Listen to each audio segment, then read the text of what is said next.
I'm Dave. And I'm Rob. And welcome to the List Makers episode 42. Nothing significant there at all. No. A spin-off podcast of the Doctor Who show where we have a topic, we make some lists, we chat about it. You know the format. Our topic tonight, Rob? Yes. Top 5 underrated stories as submitted to the Hat of Rastalon by Rob Irwin. Quite unknowingly submitted. I sort of just popped it out there as an idea, and next thing it comes out of the hat. Look, it percolated for a few months in the hat, and then it was drawn out. So, Rob, this is a topic you wanted to do. Yep, be careful what you wish for, yep. Absolutely. Now, I'm going to go out there, make a big call right at the start. I'm predicting no snaps. Okay. What about you? I'm going to say 1. All right, so we're both going the low end. Let's see if that reflects our lists. It's my turn to go first. Now, I haven't used any particular metric to decide what an underrated story is, but I did go and compare my choices to the most recent Doctor Who magazine readers poll. Oh, okay. Just to sort of get a sense of maybe sort of a gut check or of whether what I think is underrated really is. So I'll be throwing those stats in there, but I didn't have a marker. I didn't say it has to be in the bottom X%. I just said, where do the readers of Doctor Who magazine go? So that's interesting. I've not been as scientific, so if I name something and people write in and say, Rob, that's in the top bloody 10, I'll feel a little foolish, but hopefully not. Well, underrated is one of those vague terms, and we'll probably discuss that when we get into the chat, but I'm going to make my list. Okay. Number 5, I've gone New Who, and this is one that maybe long-term listeners could predict will be on my list, and that's a story that has a great space location, a great Doctor and companion combination, some interesting ideas, a twisted take on the potential evil of the media, and Simon Bloody Pegg turns up.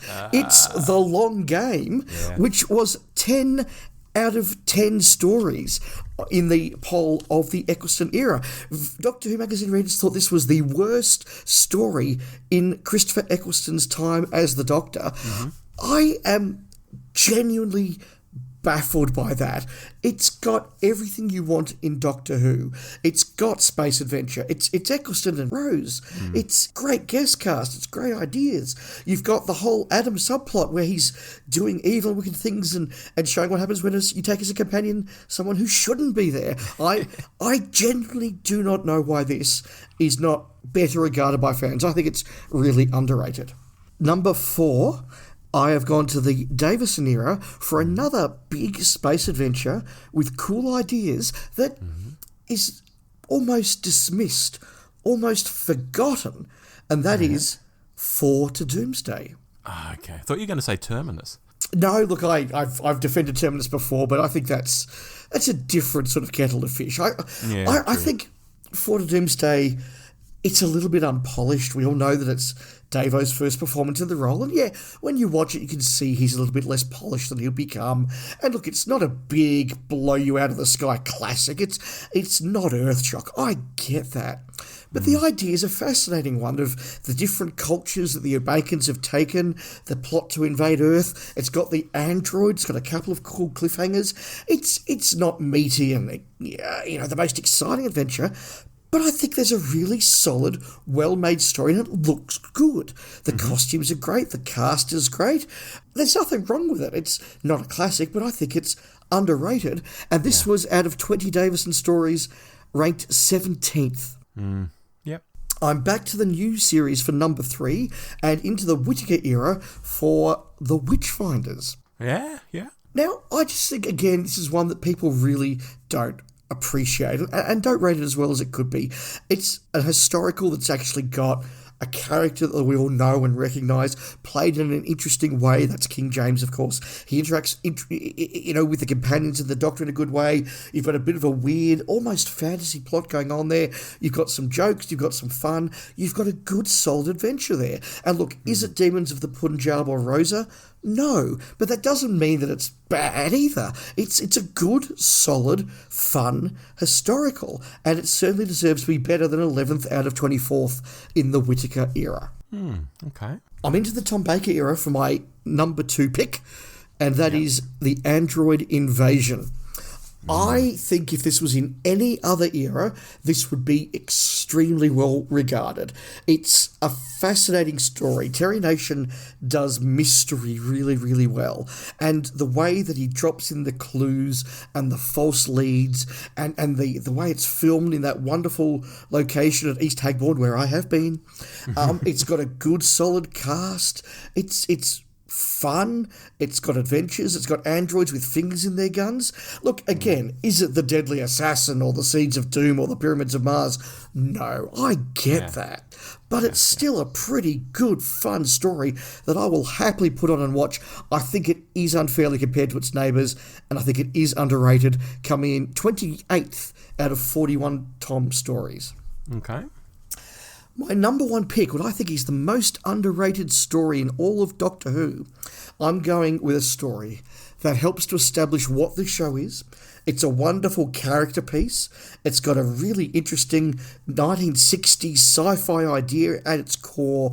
It is The Edge of Destruction. Ah, yeah. Again, perhaps overlooked because it's not the first ever story on An Unearthly Child. It's not the epic introduction of the Daleks. It's not a great big story like the Keys of Marinus. It's not the first historical or the first existing historical. It's none of those. It's just this little two-part story in there. But its role in creating the Doctor Who that we know and love, telling us more about the TARDIS and introducing those ideas of a sense of sentience to the TARDIS, which would carry on for another 60 years. Yeah. The confrontation between Barbara and the First Doctor, which is, you know, for a show that is occasionally mocked for, it was a bit sexist back in the day, you look at how strong a character Barbara was in The Edge of Destruction and how she goes toe-to-toe with the First Doctor and the performance that William Harstel and Jacqueline Hill put into that. It's just fantastic. It's got a mystery. It's a really interesting, wonderful 50 minutes of Doctor Who. I think it deserves a lot more love as part of that founding trilogy. It came 17 out of 24 Hartnells. I think that makes it very underrated. Rob, that is my list. I'll take a breath.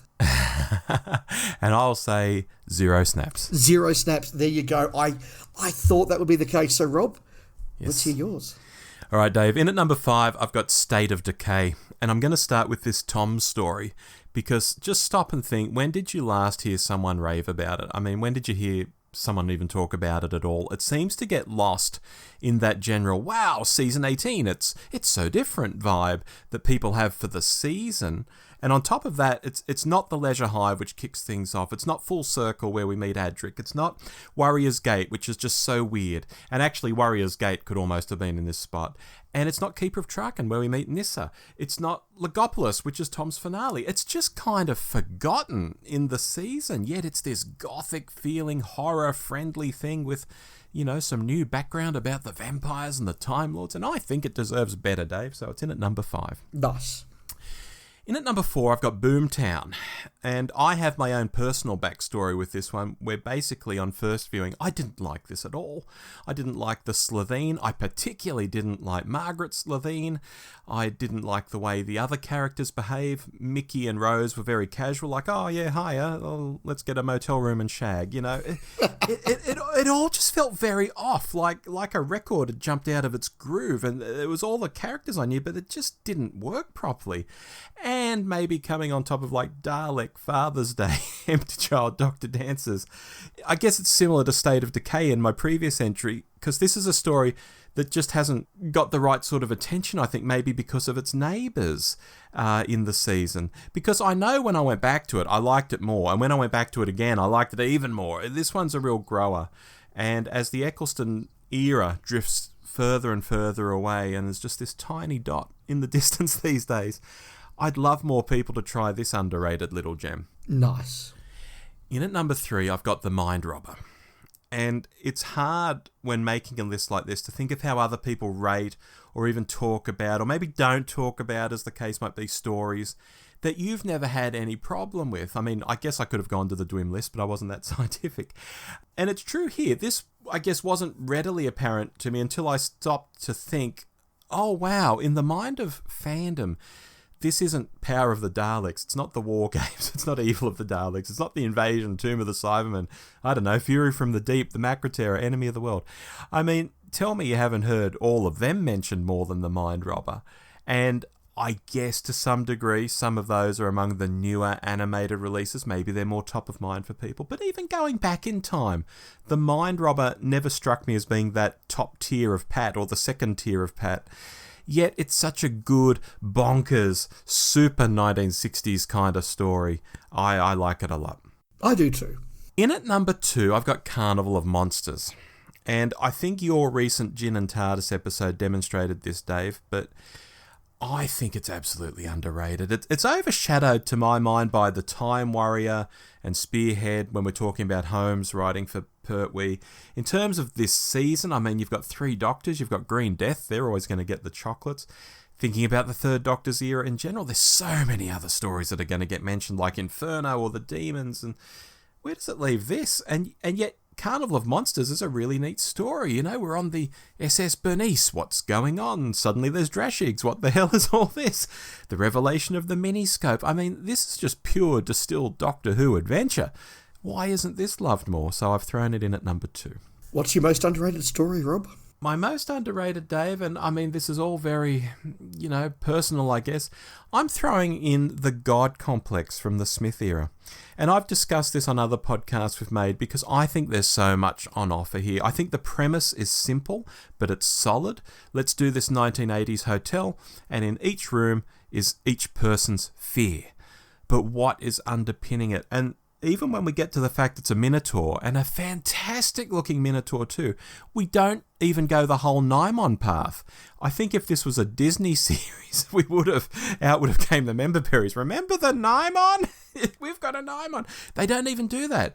It's just barely touched upon. And the piece becomes not so much about the Minotaur, but more about the characters we meet and lose along the way, including the Rita character, this devout Muslim who I've said again on other episodes, I think in an episode of The Listmakers, she would have been a great companion.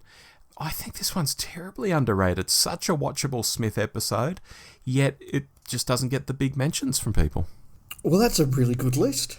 Thank you very much. I thought yours was quite charming too.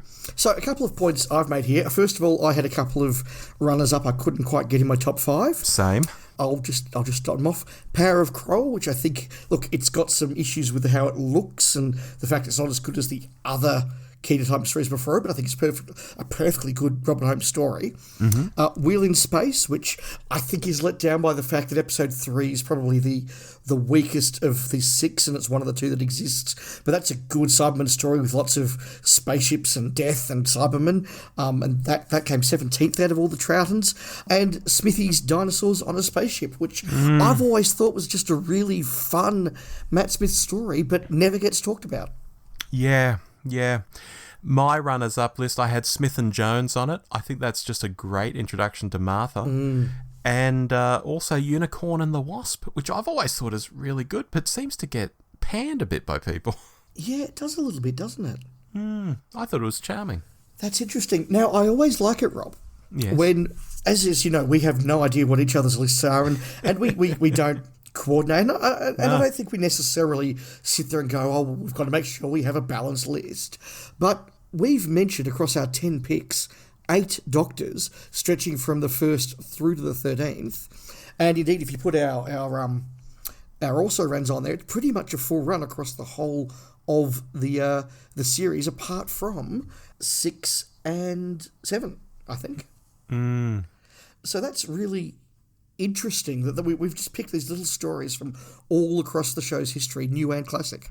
Although that said, I was going to tease you a bit and say, well, you did pick 2 Hartnell stories there, Dave, because, come on, Four to Doomsday is very much a Hartnell story.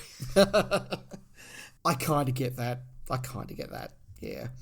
It's got that old school vibe, it's got the 3 companions, it could be a Hartnell story, I think. Yeah, arrive in part 1, wander around. Yeah, look, I get where people are coming from, but it's probably a little bit too, I don't know, it's too 80s to be a Hartnell story. But yeah, well, certainly the fashion is. Yeah, well, that's true. But it's a really interesting spread, and what I think the 10 picks we've had seem to have in common to me, I'll see if you agree, is that they all lack a hook. Okay. As we've both sort of said or whiffed around, none of them are the one with the one where we introduce someone, the one where somebody departs, the one where this monster shows up. None of them are those stories. Yeah, that's interesting. I mean, I'm looking at my list and Boomtown immediately jumps out. They've had some big adventures. It's the one where they've got some downtime in Wales and like Mickey and Rose are off to shag and Jack's going to go off and do this and they're going to recharge the TARDIS and there's not a whole lot going on and then they just bump into a Slovene, you know. Yeah, that's the whole conceit of that story. In fact, Boomtown is a bit of a cheapie. Mind Robber's a cheapie. Yeah. Edge of Destruction's literally a cheapie. I think God Complex would have been in terms of just one big sort of hotel set. The Minotaur might have taken a bit of money, but otherwise, yeah. Long Game had sets that were reused. So again, a bit of a cheapie. So maybe that's a bit of a common thing in there as well. These are perhaps more character driven, more ideas driven, and not quite the big spectacles of some of the stories around them. Yeah, absolutely. Yeah, I'm looking down my list again. Yeah, agreed completely. No, that's interesting. The one that I'm surprised by on the list was State of Decay, but because I've always I've already sort of thought of that as a bit of a classic, but maybe that's because I think all of season 18 is a classic. And when you did go through and said, well, it's not Full Circle and it's not Keeper of Traken and it's not Legopolis and it's not Warrior's Gate, which is not necessarily considered a classic by everyone, but is certainly controversial. I thought, yeah, you're right. Actually, it is a bit of the unsung hero of season 18.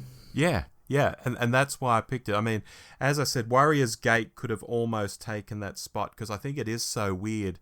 People just kind of maybe watch it once and then back away and are like, I didn't quite get that. And I might not watch that again.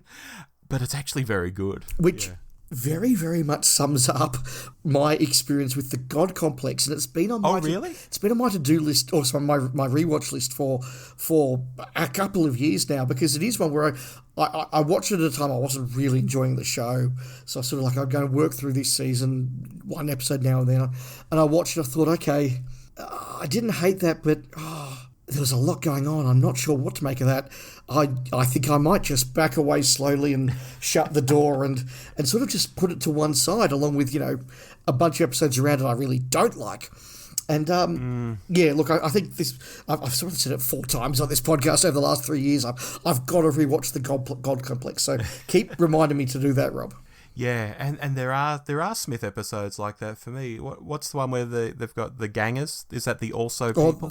Also People, Rebel Flesh, yes. Yeah. I'm like that with that episode, for example. I haven't gone back to that for a long time. I'm quietly confident I hate that one, so I have I'm not worried about my views there, no.